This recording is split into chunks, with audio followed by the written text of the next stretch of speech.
2026 April చివరి వారంలో వర్తమాన అంశాలు జాతీయ, అంతర్జాతీయ స్థాయిలో మనం చర్చించుకుంటున్నాం. ఉదయం ఒక పార్ట్ అయిపోయి ఇదొక పార్ట్. ఈ ఎగ్జామ్‌లో రాబోయే జాబ్ క్యాలెండర్‌కి సంబంధించి ఉభయ తెలుగు రాష్ట్రాలలో రాదగ్గ అంశాలు ఏ అంశం నుంచి ఎగ్జామ్స్‌లో క్వెషన్ అడుగుతారు అనేది మనం చర్చించుకుంటున్నాం. రోబోటిక్స్ విషయంలో ప్రపంచంలోని ముందు వరుసలో ఉండేటువంటి కంపెనీలుంటాయి. ఆ కంపెనీలల్లా ఒకటి టయోటా. టయోటా అంటే ఇప్పటివరకి మోటార్ ఫీల్డ్‌లో మాత్రమే మనం ఆటిని ఎంచుకున్నాం. కానీ మారుతున్న పరిస్థితులు అనుగుణంగా వాళ్ళు గూడా ఈ టయోటా కంపెనీ రీసెంట్‌గా గతంలో గూడా వాళ్ళు 2007 సంవత్సరం నుంచి రోబోటిక్స్ మీద ప్రయోగాలు చేస్తూనే ఉన్నారు. కానీ ఇది క్యూ7 అనే ఒక రకమైన హ్యూమనాయిడ్ మానవ ఆలోచనలో ఉన్న ఒక అప్డేటెడ్ అంటే మిగతా ఇప్పుడున్నటువంటి రోబోల కంటే అత్యంత అధునాతనమైనది. బరువు విషయంలో గానీ, మెమరీ విషయంలో గానీ, అది చేసే పనుల విషయంలో కొంచెం డిఫరెంట్‌గా ఉంటది. ఇలా క్యూ7 అనే రోబోని బాస్కెట్ బాల్ ఆడటానికి తయారు చేసిన కంపెనీని టయోటా అంటారు. ఇటీవల 2026లో ప్రపంచంలోని టయోటా కంపెనీ బాస్కెట్ బాల్ ఆడటానికి ఒక రోబోని తయారు చేసింది. ఆ రోబో మానవుడు ఏ విధంగా అయితే ఆలోచిస్తుండో అదే ఆలోచన విధానంతో హ్యూమనాయిడ్ స్వభావాన్ని కలిగి ఉన్నది. దాన్ని క్యూ7 రోబో అంటారు. అది ఆడిన ఆట బాస్కెట్ బాల్. ఇది క్యూ7 7.2 అడుగులు ఫీట్స్ 2 అడుగులు ఎత్తు కలిగి ఉంది. 7.2 అడుగుల ఎత్తుతోని 74 కేజీల బరువుండి గతంలో తయారైన రోబోల కంటే ఇది 40% తక్కువ వెయిటేజ్ బరువుంది. అంటే బరువు తక్కువ విషయంలో 40% తక్కువుంది. 74 కేజీలు మాత్రమే. గతంలో చేసిన ప్రీవియస్‌గా ఉన్న ఇప్పుడు ఉన్నటువంటి రోబోలు మొత్తము ఎక్కువ బరువు 100 కేజీలు ఎబోవ్ ఉంటాయి. ఇది 100 కేజీల కంటే తక్కువే ఉంది. 40% బరువు తక్కువుంది. మరియు 7.2 మీటర్స్ అడుగుల ఎత్తులోని ఇది తయారు చేశారు. దీన్ని బాస్కెట్ బాల్ ఆడటానికి తయారు చేసిన కంపెనీని మనం టయోటా కంపెనీ అంటారు. ఇది సింగిల్ బిట్ జాగ్రత్తగా ఆలోచిస్తే అయిపోద్ది. అయితే హైటు, బరువు ఇయన్నీ ఎగ్జామ్ రావు గానీ మనకు కావాల్సిన ఎగ్జామ్‌లో బిట్ బాస్కెట్ బాలుని సమర్థవంతంగా గోల్ కొట్టడానికి, గోల్‌లో పాస్ తీసుకోవడానికి, తప్పించుకోవడానికి దానిలో వ్యూహాత్మకంగా 5గురు క్రీడాకారులతో పాటు సమర్థవంతంగా ఒక ప్లేయర్‌గా ఆడిన ఆ హ్యూమనాయిడ్ రోబో పేరే క్యూ7.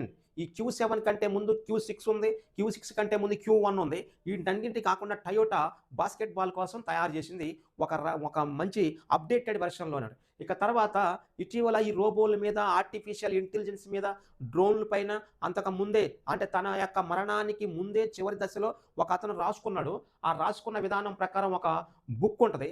ఆ బుక్‌ని అంటే ఆర్టిఫిషియల్ ఇంటెలిజెన్స్‌ని తన తుది సందేశంగా స్టీఫెన్ హాకింగ్ ఐరోపా ఖండంలోని ఒక అంతరిక్షంలో బ్లాక్ హోల్స్ పైన ప్రయోగం చేసి ఇటీవల ఈ 21వ శతాబ్దంలోని ఒక ప్రముఖమైన శాస్త్రవేత్తగా గడించిన ఆయనే స్టీఫెన్ హాకింగ్. ఈ స్టీఫెన్ హాకింగ్ తన యొక్క చివరి చరమాంకంలో ఆర్టిఫిషియల్ ఇంటెలిజెన్స్ గురించి రాబోయే తరాల మిషన్ లెర్నింగ్ విషయంలో, క్లౌడ్ కంప్యూటింగ్ విషయంలో ఏ విధంగా ఉంటుంది, మిషనరీస్ వాటికవి అప్డేట్ అయ్యి మానవుడి మాటలు కూడా వినకుండా అవసరమైతే యుద్ధంలో కూడా పాల్గొని ఆ యుద్ధంలో మానవుడిని అంతం చేసేటువంటి విషయాలు కూడా వస్తాయని ముందే చెప్పిండు. దానిని ఏమంటారంటే బ్రీఫ్ ఆన్సర్స్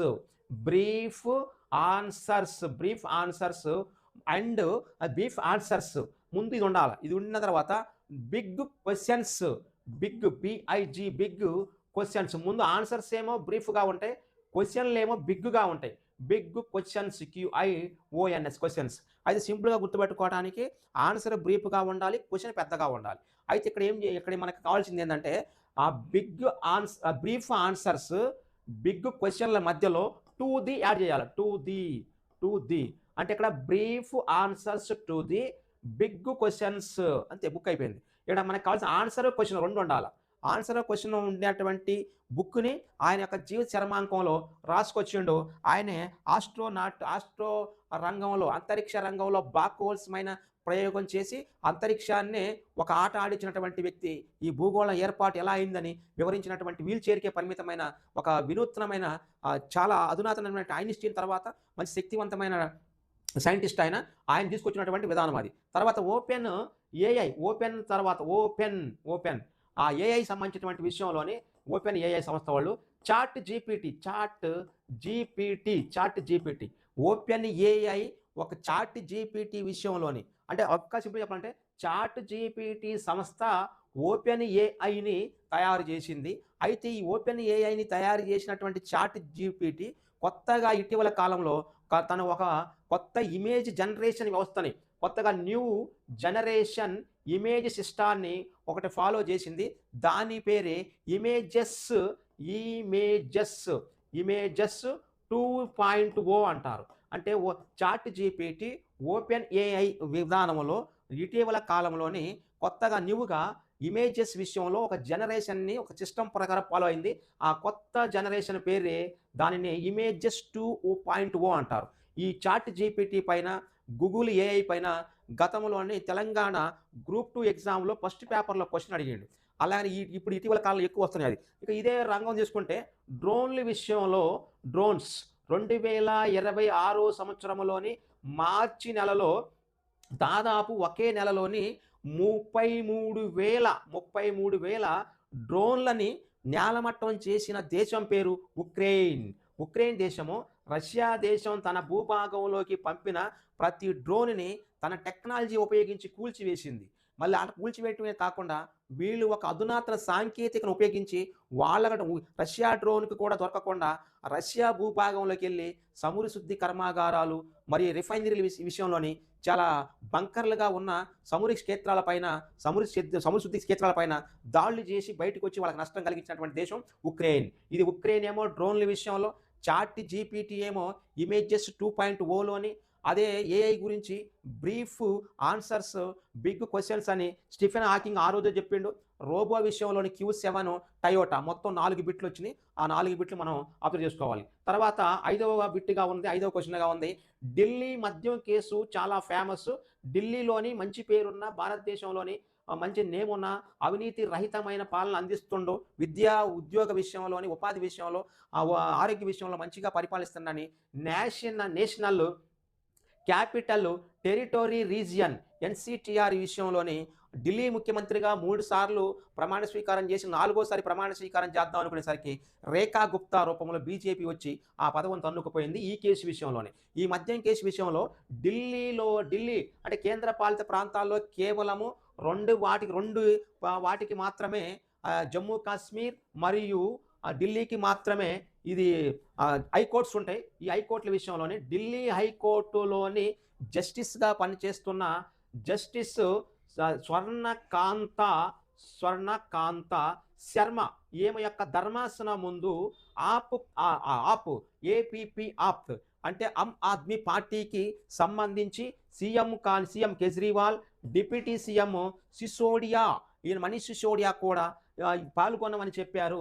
అంటే ఢిల్లీ మద్యం కుంభకోణం కేసులోని deputy CM Sisodia, CM Kejriwal, ఈ ఆపుకు సంబంధించి ఎవరు కూడా స్వర్ణకాంత శర్మ ధర్మాసనం ముందు మేము హాజరు కాలేము అని ఒక లేఖ రాశారు.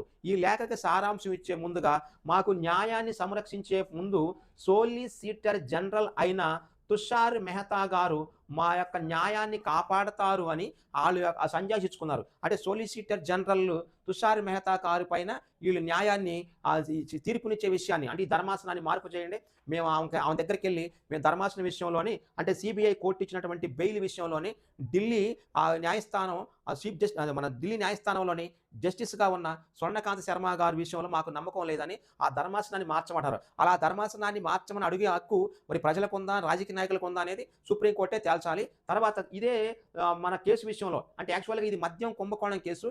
ఇది కాకుండా కార్తీ చిదంబరం, తమిళనాడు రాష్ట్రానికి చెందిన మాజీ హోం మంత్రి చిదంబరం, ఈ హోం మంత్రి యూపీఏ గవర్నమెంట్లో ఒక నెంబర్ 1, నెంబర్ 2గా వెలిగి రాష్ట్రపతి పదవికి కూడా, సీఎం పదవికి కూడా దగ్గరగా వచ్చి, అది ముఖ్యమంత్రి ప్రధానమంత్రి పదవిని కూడా అధిరోహించాలనుకున్నటువంటి వ్యక్తి ఈయన కార్తీ చిదంబరం. అంటే కార్తీ చిదంబరం వాళ్ళ నాన్న ఆయన చిదంబరం అంటారు. ఈయన దాదాపుగా ఈ తండ్రి యొక్క పదవిని అడ్డుపెట్టుకొని కార్తీ చిదంబరము గతంలో మద్యం కంపెనీలకి లబ్ధి చేకూర్చే కేసులోని అరెస్ట్ అయ్యారు. మద్యం కంపెనీలకి లబ్ధి చేకూరే కేసులోని అరెస్ట్ అయి తిహార్ జైల్లో చాలా రోజులు ఉన్నారు. ఆ రోజుల సమయంలోని ఈ కేసుని ఢిల్లీ హైకోర్టు పరిధిలో ఉన్న మరలా ఈ జస్టిస్ స్వర్ణకాంత శర్మ గారే ఆళ్ళ యొక్క ధర్మాసనమే ఈ యొక్క కేసుని డీల్ చేస్తా ఉంటే, మరలా ఈ యొక్క కార్తీ చిదంబరం గారి అభ్యర్థన మేరకు స్వర్ణకాంత శర్మ గారు ఈ కార్తీ చిదంబరానికి సంబంధించిన మద్యం కంపెనీ లబ్ధి కేసు నుంచి ఈమెకి ఏమే వైదొలిగారు. ఆళ్ళు ఆప పార్టీ వాళ్ళేమో మేము రాము అని వాళ్ళు చెప్పారు. ఈ విషయంలో మాత్రము ఈ జస్టిస్ స్వర్ణకాంత శర్మ గారే సొంతగా వైదొలిగారు.